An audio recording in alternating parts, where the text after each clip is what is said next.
पे तो little bit some default is there.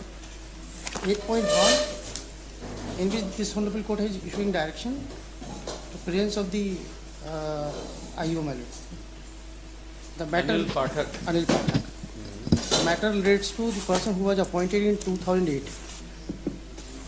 In his service record, one of the market which not relates to the acquisition of the qualification of the post was present, and on the basis of the strength of this RTI activist, the complaint was made and the FIR was lost. I made out the case because of in the service role, this is not my qualification, and for the post which I hold, my lord, this is not the qualification which is. ये जो marksheet है जिसकी forgery कही जा रही है जी sir, वो कहाँ से रिकवर हुई थी? ये सर एक तो उसी से आरटीआई कार्यकर्ता से रिकवर हुई सर, और एक बाद में अभी जनपद कार्यालय से भी रिकवर हुई सर. जनपद कार्यालय से कहाँ रिकवर हुई, जरा केस डायरी में बताइए.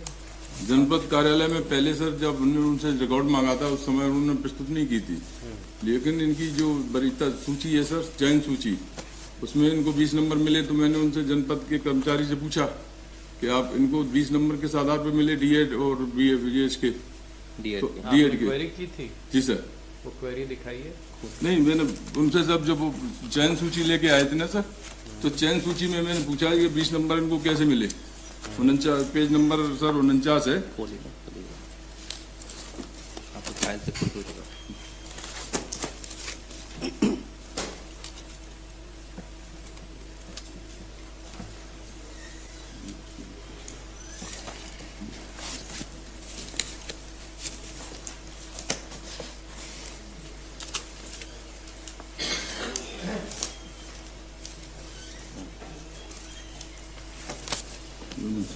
पेज नंबर 49 है सर, उसमें उसका 5वें नंबर सरल नंबर 5 पे नाम है अनिल पाठक का. इसको 20 नंबर मिले हुए सर शिक्षण प्रशिक्षण के सर. अंग. तो मैंने ये उनसे पूछा, जब वो सूची लेके आए तो मैंने उनकी अंक सूची मिली नहीं है, तो आपने कहाँ से ये 20 नंबर कैसे दिए? तब उन्होंने फिर बाद में लेटर दिया ने सब ये 16/1/2024 को अभी, तो उन्होंने फिर प्रमाणित करके एक डीएड की अंक सूची दी. बोले हमको ढूंढने पे मिली है, उस समय नहीं मिली थी, प्रस्तुत कर रहा हूँ. तो ये सर संलग्न है. क्या लिखा है, पढ़िए जरा, आप पढ़ दीजिए. इसमें लिखा है ये तो पत्र इन्होंने लिखा, पत्र कि भाई ये कहाँ से दिए, तब उनने वो डीएड की अंक सूची इनको दी. पहले पत्र पढ़िए कि इन्होंने क्या लिखा, इसका जवाब क्या है. अच्छा, उपरोक्त विषय में लेख है कि कार्य पत्र के अनुसार श्री अनिल पाठक श्रमदा सारा शिक्षक वर्ग 2 नियुक्ति के समय प्रस्तुत किए गए अभिलेख आपके कार्यालय में भेजे गए थे. तत्समय छानबीन में अधिक रिकॉर्ड होने के कारण नहीं मिली थी, लेकिन आपके द्वारा चर्चा अनुसार पुनः शाखा प्रभारी से खोजबीन कराया गया, जिसमें उक्त अंक सूची की फोटो कॉपी प्राप्त हुई. संबंधित की अंक सूची छाया प्रति पत्र के साथ संलग्न कर आपकी ओर प्रेषित है. ये मुख्य कार्यपालन अधिकारी ने थाना प्रभारी को ये पत्र लिखा है. ये लिखा है कि ये मिल गई है और ये हम आपको दे रहे हैं. ये मार्कशीट किसने फाइल की थी, उसके बारे में क्या लिखा है? फोटो कॉपी प्राप्त हुई. एक मिनट. तत्समय छानबीन रिकॉर्ड होने के कारण नहीं मिली थी, लेकिन आपके द्वारा चर्चा अनुसार सूची फोटो कॉपी प्राप्त हुई है, सूची के साथ संलग्न है. आप एक मिनट. उपरोक्त विषय में लेख है कि कार्य पत्र के अनुसार श्री अनिल पाठक संविदा शाला शिक्षक वर्ग 2 नियुक्ति के समय प्रस्तुत किए गए अभिलेख आपके कार्यालय को भेजे गए थे. तत्समय छानबीन में अधिक रिकॉर्ड होने के कारण नहीं मिली थी, लेकिन आपके द्वारा चर्चा के अनुसार पुनः. इसका मतलब ये है कि ये जो खोज मार्कशीट है ये इन्होंने फाइल की. यस, इन्होंने फाइल किया. कुछ रिकॉर्ड में सर कुछ हेरा फेरी हुई है, इनके रिकॉर्ड प्रमाणित भी नहीं है सर, जो संलग्न है जितने भी जो प्रस्तुत किए सर आवेदन के साथ में, अन्य लोगों के सर प्रमाणित हैं. तो उसमें भी श्रीमान अभी आगे जांच कर रहे थे. जी, आपका क्या मैं क्लियरिफाई करूं सर? जिस पोस्ट पे मैं हूँ उस पोस्ट की क्वालिफिकेशन, जिस पोस्ट पे संविदा शाला शिक्षक ग्रेड 2, उसकी क्वालिफिकेशन बीएड है सर. मेरी बीएड की मार्कशीट का वेरिफिकेशन नहीं है.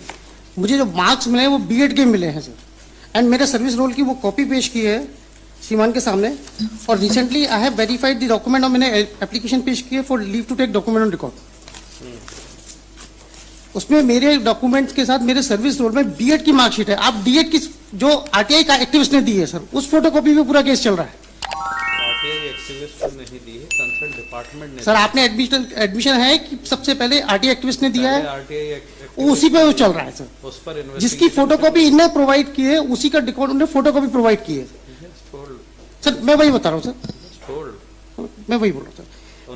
मेरी क्वालिफिकेशन जिस पोस्ट की उनका ये कहना है, मैं सिलसिलेवार बता हाँ, रहा सर। था, उनका ये कहना है कि पहले आरटीआई एक्टिविस्ट ने हमको कॉपी दी, एक कॉपी दी और दी। कहा कि ये फोर्ज्ड है। ठीक, इन्होंने डिपार्टमेंट से कहा कि भाई इसकी रिकॉर्ड दिखाओ, डिपार्टमेंट ने रिकॉर्ड नहीं दिया, एक सूची दे दी कि इसको 20 नंबर एडिशनल दिए गए, बिल्कुल ठीक है सर। जिसकी वजह से ये बना है। मैं वही अब इस सर जस्ट वेट हाँ, सर। उसके बाद इन्होंने फिर पूछा कि ये 20 नंबर किस आधार पे दिए सर। गए। जब इन्होंने क्वेरी की कि ये 20 नंबर किस आधार पे दिए गए हैं, तो उन्होंने इनको कहा कि हमने रिकॉर्ड अच्छे से देखा, उसमें ये फौज बस यही क्लिंच है सर, यही क्लिंच है सर। 20 नंबर मुझे मिले, लेकिन मुझे बीएड के मिले क्योंकि मेरी जो पोस्ट है उसके लिए इसेंशियल क्वालिफिकेशन है बीएड, और बीएड मेरा 2005 का है सर। आपकी तरफ से आपके अभिलेखों में एक फौज मार्कशीट किसने लगा दी? सर मैं वही तो बोल रहा हूँ कि मेरी जो पोस्ट है संविदा शाला शिक्षक ग्रेड 2, उसकी मिनिमम क्वालिफिकेशन है बैचलर विथ बीएड। बीएड के 20 मार्क्स रूल्स में प्रोवाइड है कि बीएड के मार्क्स मुझे मिलेंगे, ये दिस इज द रूल्स हमारे पे। अच्छा दिस इज द रूल्स। आप जो इंक्वायरी कर रहे हैं सर वो डीएड की कर रहे हैं। डीएड जो है वो संविदा शाला शिक्षक ग्रेड 3 की क्वालिफिकेशन है, मैं संविदा शाला शिक्षक ग्रेड 2 हूँ। मेरे पोस्ट की क्वालिफिकेशन है बैचलर विथ बीएड। मेरी मार्कशीट जो मेरी क्वालिफिकेशन है जो मेरे सर्विस बोर्ड में मैंने लगाई हुई है, सर्विस बोर्ड की मैंने सर्टिफाइड कॉपी पेश की है पेज 23 पे सर। मेरी बीए है 2001 की और मेरी बीएड है 2004 की। अपॉइंटमेंट हुआ है 2006 में। अकॉर्डिंग टू रूल्स मुझे 20 नंबर जो मिलेंगे वो बीएड के मिलेंगे, डीएड के नहीं मिलेंगे सर। डीएड तो मेरी क्वालिफिकेशन ही नहीं है। बताइए। इनका कहना है कि हमको तो डीएड की फाइल करने की जरूरत ही नहीं थी।